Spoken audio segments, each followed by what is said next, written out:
Bharatiya Janata party ने mission 2024 के लिए अभी से अपनी कमर कस ली है। आगामी लोकसभा चुनाव में अब ज्यादा समय नहीं बचा है।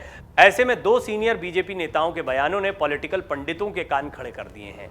पहला बयान रक्षा मंत्री राजनाथ सिंह का है, जब उन्होंने कहा कि वो पंडित नेहरू समेत देश के किसी भी पिछले प्रधानमंत्री की आलोचना नहीं करना चाहते। दूसरा बयान केंद्रीय परिवहन मंत्री नितिन गडकरी का, जो आजकल की राजनीति तो बस इस बात पर टिकी है कि किस तरह सत्ता पर कब्जा किया जाए की बात कहते सुनाई दे रहे हैं। इन दोनों बयानों और दूसरी तरफ यूपी में मंत्रियों की दिनों दिन सामने आती नाराजगी के बीच ये बात उठने लगी है कि क्या बीजेपी में अंदर खाने सब कुछ चंगा चल रहा है या नहीं। अगर ऐसा है तो ये प्रधानमंत्री नरेंद्र मोदी के प्लान 2024 के लिए अच्छा संकेत नहीं होगा। इस बीच कहा यह भी जा रहा है कि 2024 में बीजेपी 70 साल से अधिक उम्र के लोगों को टिकट नहीं देगी। भाजपा में यदि यह नियम लागू हुआ तो करीब 81 सांसदों के टिकट कट जाएंगे। नितिन गडकरी वैसे तो मोदी सरकार में सबसे कर्मठ मंत्री माने जाते हैं, युवा भी हैं, लेकिन 2024 में उनकी उम्र भी 70 प्लस हो जाएगी, इसलिए उन्हें भी मार्गदर्शक मंडल में डाला जा सकता है। बड़ा सवाल है। हालांकि वो प्रधानमंत्री मोदी से छोटे हैं, रक्षा मंत्री राजनाथ सिंह से छोटे हैं। ऐसे में कयास ये लगाए जा रहे हैं कि फिलहाल उन्हें युवा ही माना जाएगा। जैसा मैंने कहा आपको, अपेक्षाकृत वो युवा दिखाई देते हैं कई लोगों के मुकाबले, कई बड़े चेहरों के मुकाबले। लेकिन फिर भी यहाँ तो बात राजनीति की और राजनीति में हाशिए पर जाने की है। हाल के दिनों में ये देखा गया है कि नितिन गडकरी धीरे धीरे बहुत किनारे लग गए हैं बीजेपी में, इसीलिए वो राजनीति से संन्यास जैसी बातें करते दिखाई दे रहे हैं। राजनीति जनता के कल्याण के लिए होती है, लेकिन आज सिर्फ सत्ता पाने के लिए हो रही है, ये उनका हाल का बयान है जो उन्होंने एक निजी कार्यक्रम में दिया। नितिन गडकरी बीजेपी के दिग्गज नेताओं में गिने जाते हैं। गडकरी ने 1976 में नागपुर विश्वविद्यालय में भाजपा की छात्र शाखा अखिल भारतीय विद्यार्थी परिषद से अपने राजनीतिक जीवन की शुरुआत की थी। बाद में वो 23 साल की उम्र में भारतीय जनता युवा मोर्चा के अध्यक्ष बने। अपने ऊर्जावान व्यक्तित्व और सबको साथ लेकर चलने की खूबी की वजह से हमेशा अपने वरिष्ठ नेताओं के प्रिय बने रहे। 1995 में नितिन गडकरी महाराष्ट्र में शिवसेना भारतीय जनता पार्टी की गठबंधन सरकार में लोक निर्माण मंत्री बनाए गए और 4 साल तक मंत्री पद पर रहे। मंत्री के रूप में उन्होंने अपने अच्छे कामों के कारण प्रशंसा भी पाई। 1989 में नितिन पहली बार विधान परिषद के लिए चुने गए और आखिरी बार 2008 में विधान परिषद के लिए। नितिन गडकरी महाराष्ट्र विधान परिषद में विपक्ष के नेता भी रहे। उन्होंने अपनी पहचान जमीन से जुड़े कार्यकर्ता के तौर पर बनाई और वो एक राजनेता के साथ साथ एक कृषक और एक उद्योगपति भी हैं। गडकरी अपने बयानों को लेकर अक्सर मीडिया की सुर्खियों में बने रहते हैं। विद्यार्थी जीवन से निकलकर देश की सियासत में ऊंचा मकाम पाने वाले दिग्गजों में नितिन जयराम गडकरी का नाम प्रमुखता से आता है। कॉलेज में पढ़ाई के दौरान छात्र हितों को लेकर अक्सर मुखर रहने वाले नितिन गडकरी आज देश की राजनीति के शीर्ष चेहरों में शुमार हैं। भारतीय जनता पार्टी के वरिष्ठ नेता और केंद्रीय मंत्री नितिन गडकरी आज किसी पहचान के मोहताज नहीं हैं। गडकरी भारत सरकार में सड़क परिवहन और राजमार्ग मंत्रालय संभाल रहे हैं। उनके कार्यकाल में आलीशान सड़कें, एक्सप्रेसवे और फ्लाईओवर के तेजी से हो रहे निर्माण कार्यों के काम के कारण उन्हें मोदी सरकार का विकास पुरुष भी कहा जाता है। उनका जन्म 27 मई 1957 को महाराष्ट्र के नागपुर में हुआ था। शुरुआती शिक्षा के बाद उन्होंने राष्ट्र संत तुकडोजी महाराज नागपुर विश्वविद्यालय से बीकॉम एमकॉम की डिग्री हासिल की। इसके अलावा कानून के क्षेत्र में रुचि होने के कारण उन्होंने university college of law Nagpur से LLB की पढ़ाई भी की है। वहीं एंटरप्रेन्योर स्किल्स बढ़ाने के लिए उन्होंने बिजनेस मैनेजमेंट में डिप्लोमा भी किया है। 18 दिसंबर 1984 को गडकरी का विवाह हुआ था, कंचन के साथ हुआ था। गडकरी दंपत्ति के 2 बेटे और 1 बेटी है। ये बातें हम आपको इसलिए बता रहे हैं क्योंकि नितिन गडकरी एक बार फिर चर्चा में है अपने बयान को लेकर। इससे महाराष्ट्र की सियासत में ही नहीं, केंद्र की सियासत में भी हलचल देखने को मिल रही है। गडकरी एक कुशल वक्ता, कार्यकर्ता और नेतृत्वकर्ता भी हैं। वो किशोरावस्था के दौरान ही राष्ट्रीय स्वयंसेवक संघ के संपर्क में आ गए थे और उन्होंने कई दायित्व संभाले।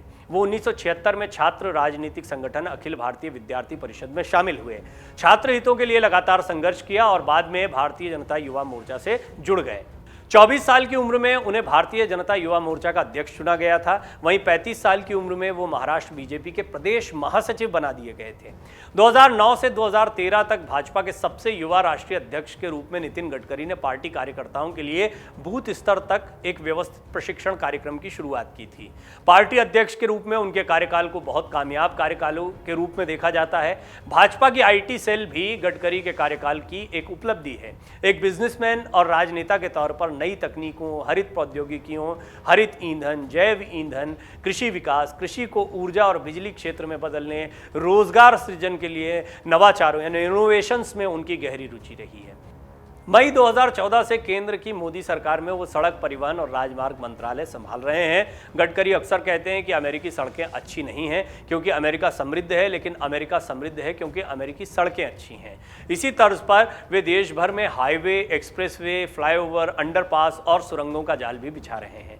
2014 तक भारत में हाईवे निर्माण की रफ्तार 2 किलोमीटर प्रतिदिन थी, जो कि गडकरी के कार्यकाल के पहले साल में बढ़कर 16.16 किलोमीटर प्रतिदिन और दूसरे साल में 21 किलोमीटर प्रतिदिन और 2020 तक 36 किलोमीटर प्रतिदिन पहुंच गई।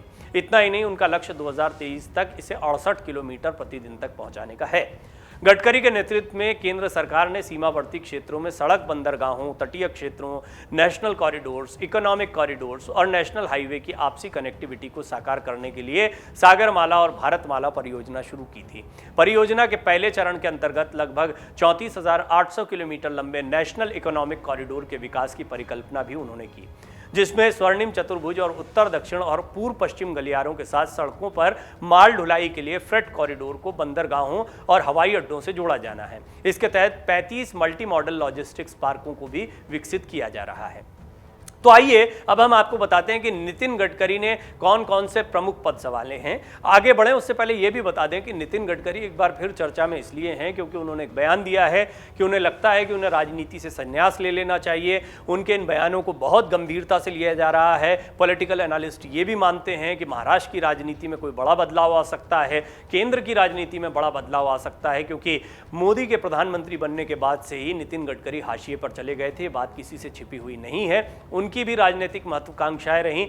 उन्होंने कितने बड़े बड़े पद छोटी उम्र में संभाले, उस पर एक नजर डालते हैं। इससे समझ में आएगा कि आज वो जिस स्थिति में है वहां पर उन्हें ऐसा क्यों लग रहा है कि उन्हें राजनीति छोड़ देनी चाहिए। 1976 में एबीवीपी से जुड़कर राजनीतिक जीवन की उन्होंने शुरुआत की थी। 1979 में उन्होंने नागपुर विश्वविद्यालय छात्र परिषद की जिम्मेदारी संभाली थी। 1985 में वो नागपुर शहर भाजपा के सचिव बन गए थे। 1989-2014 में वो सदस्य महाराष्ट्र विधानसभा परिषद बने थे। यानी सोचिए, आज से 43 साल पहले उन्होंने बीजेपी के साथ अपनी राजनीति को शुरू कर लिया था और संघ के साथ उनकी गहरी जड़ें हैं क्योंकि वो आरएसएस के साथ बहुत लंबे समय से जुड़े हुए हैं। 1995-1999 में वो महाराष्ट्र सरकार में पीडब्ल्यूडी मंत्री रहे। 1999 और 2005 में विपक्ष के नेता रहे। महाराष्ट्र विधान परिषद की अगर बात करें तो 2009 से 2013 तक वो भाजपा के राष्ट्रीय अध्यक्ष बने। ये बहुत बड़ा मौका था उनके लिए क्योंकि वो सबसे युवा अध्यक्ष के तौर पर उन्होंने बीजेपी की कमान संभाली थी। मई 2014 में नागपुर से 16वीं लोकसभा के लिए वो निर्वाचित हुए, सांसद बने यानी पहली बार। 27 मई 2014 को से 25 मई 2019 तक वो केंद्रीय कैबिनेट मंत्री रहे। सड़क परिवहन और राजमार्ग के और साथ ही साथ शिपिंग की जिम्मेदारी भी उनको दी गई थी। और इसके बाद में जो दूसरा टेन्योर आया उसमें 4 जून 2014 से 9 नवंबर 2014 तक वो केंद्रीय कैबिनेट मंत्री रहे। ग्रामीण विकास, पंचायती राज और पेयजल और स्वच्छता के अतिरिक्त प्रभार उनको ये दिया गया था। इसके अलावा फिर 3 सितंबर 2017 से 25 मई 2019 तक वो केंद्रीय कैबिनेट मंत्री जल संसाधन, नदी विकास और गंगा संरक्षण रहे। मई 2019 में 17वीं लोकसभा के लिए वो फिर से चुनकर आए, यानी दूसरी बार जब मोदी लहर चली थी। ये वो वक्त था जब नितिन गडकरी का नाम बहुत जोर शोर से चल रहा था कि अगर यदि बीजेपी को पूर्ण बहुमत नहीं मिलता है या बीजेपी अकेले के दम पे बहुमत नहीं जुटाती है और जोड़ तोड़ की नौबत आएगी तो नितिन गडकरी कहीं ना कहीं मात देने में कामयाब हो सकते हैं। प्रधानमंत्री नरेंद्र मोदी को ऐसा नहीं हुआ। पिछली बार के मुकाबले मोदी के चेहरे पर ज्यादा भरोसा दिखाया जनता ने और उनको ज्यादा बड़ी जीत दी थी। इसी वजह से नितिन गडकरी एकदम से हाशिए पर आते दिखाई दिए। वहीं अगर बात करें उनके कुछ और कार्यकालों की तो 30 मई 2019 से 7 जुलाई 2021 तक वो केंद्रीय कैबिनेट मंत्री रहे, सूक्ष्म, लघु और मध्यम उद्यम मंत्रालय के। 30 मई 2019 से वो फिर केंद्रीय कैबिनेट मंत्री सड़क परिवहन और राजमार्ग मंत्रालय के रहे। वो इसमें अच्छा काम कर रहे हैं, लेकिन अच्छा काम करने के साथ साथ में नितिन गडकरी को जो पॉलिटिकल कद मिलना चाहिए उससे वो दूर दिखाई देते हैं और ऐसे में वो संन्यास की बातें करते भी दिखाई देते हैं। राजनीति पर कई तीखी टिप्पणियां करते भी दिखाई देते हैं। मोदी सरकार में केंद्रीय मंत्री नितिन गडकरी उन मंत्रियों में से एक है जिनका विरोध विरोधी दल के नेता भी नहीं करते हैं। नितिन गडकरी की तारीफ विरोधी भी करते हैं, भाजपा के धुर विरोधी भी उनके कामों के कायल हैं। साथ ही उनको एक ऐसे मंत्री के तौर पर देखा जाता है जो कुछ नया करने के बारे में सोचते रहते हैं। केंद्रीय मंत्री नितिन गडकरी अपने बयानों की वजह से सोशल मीडिया पर चर्चा में बने रहते हैं और हाल के दिनों में भी वो इसी वजह से चर्चा में हैं। नितिन गडकरी विपक्षी पार्टियों को लेकर भी कई बार बयान दे चुके हैं। एक बार उन्होंने भाजपा की विपक्षी पार्टी, धुर विपक्षी पार्टी कांग्रेस पर कहा था, कांग्रेस को मजबूत होना चाहिए, देश की मुख्य विपक्षी पार्टी के कमजोर होने से क्षेत्रीय पार्टियां हावी हो रही हैं। और इनके इस बयान की तारीफ कई कांग्रेस के नेताओं ने भी की थी। गडकरी आंकड़े के भी जाबाज माने जाते हैं। मंच पर जब वो बोलते हैं तो आंकड़े उनकी जुबान पर होते हैं। अगर किसी बात पर नाराज हो जाए तो सीधे सीधे अधिकारियों तक को सुना देते हैं। इतनी खूबियां रखते हैं नितिन गडकरी। इसके बावजूद मोदी सरकार में वो बहुत ज़्यादा आपको एक्टिव अपने मंत्रालय के अलावा नहीं दिखाई देते। यह राजनीति, बीजेपी की राजनीति के लिहाज से देखें, उदाहरण के लिए आप देखें उत्तर प्रदेश का चुनाव हो या देश में कहीं भी चुनाव होते हैं तो आप देखते हैं पूरी राजनीति बीजेपी की प्रधानमंत्री मोदी और केंद्रीय गृह मंत्री अमित शाह के इर्द गिर्द सिमटी दिखाई देती है। महाराष्ट्र में थोड़े से एक्टिव जरूर हुए नितिन गडकरी, लेकिन वहां भी सुपरसीड कर गए देवेंद्र फडणवीस। महाराष्ट्र के सियासी संकट को सुलझाने का और बीजेपी की सरकार बनाने का श्रेय गया देवेंद्र फडणवीस को। इसीलिए वो हालांकि सरकार में नहीं आना चाहते थे, लेकिन मुख्यमंत्री पहले रहने के बावजूद उन्हें उप मुख्यमंत्री का पद दिया गया। इस सब के बीच में नितिन गडकरी का ये बयान आना, ये माना जा रहा है कि वो महाराष्ट्र के इन सियासी समीकरणों के साथ साथ आगामी लोकसभा चुनाव को लेकर भी अपने जहन में कुछ चीज़ें पिरो रहे हैं, या वो सचमुच गंभीरता से विचार कर रहे हैं कि राजनीति में उन्हें कितना कंटिन्यू करना चाहिए। क्या उन्हें बीजेपी की राजनीति पसंद नहीं आ रही है? क्या उन्हें प्रधानमंत्री मोदी और अमित शाह का जो वर्चस्व कायम हो गया है बीजेपी का, वो पसंद नहीं आ रहा है? ऐसे बहुत से सवाल उठ सकते हैं जो लोग नितिन गडकरी को पसंद करते हैं उनके जहन में। ये रिपोर्ट आपको बताती है कि किस तरह से नितिन गडकरी ने कई महत्वपूर्ण कार्य किए हैं और उस लिहाज से उनका कद आज पार्टी में वो नहीं दिखाई देता है। यही वजह है कि कहीं ना कहीं उनके बयानों को इन चीजों के साथ जोड़कर देखा जा रहा है। डाउनलोड करें अमर उजाला ऐप और पाएं खबरें लगातार। अगर आप ये वीडियो YouTube पर देख रहे हैं तो हमारे चैनल को सब्सक्राइब करें और बेल आइकन को दबाना ना भूलें। अगर आप Facebook पर ये वीडियो देख रहे हैं तो हमारे पेज को लाइक करें।